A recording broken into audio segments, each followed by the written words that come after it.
हे रँक विकणारे बाजार बनलेत। शहराच्या प्रत्येक चौकात जाहिरातींचे मोठमोठे फ्लेक्स लागतात। 100% गॅरंटी, टॉपर आमचाच, आमच्याकडे या आणि रँक घेऊन जा।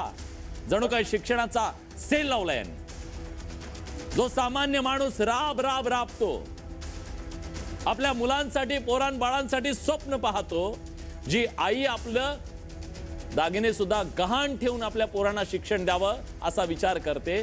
मुलं प्रामाणिकपणे अभ्यास करतात, पण परीक्षेच्या दिवशी कळतं की ज्या प्रश्नांसाठी 2 वर्ष रक्ताचं पाणी केलं, ते प्रश्न कोणीतरी 4-5 लाखात विकले।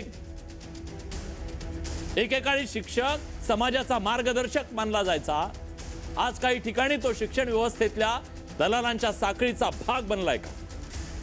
शिक्षणाचं व्यापारीकरण इथल्या खालच्या पातळीवर गेलंय की विद्यार्थ्यांचं भविष्य हे काही जणांसाठी कोट्यवधींची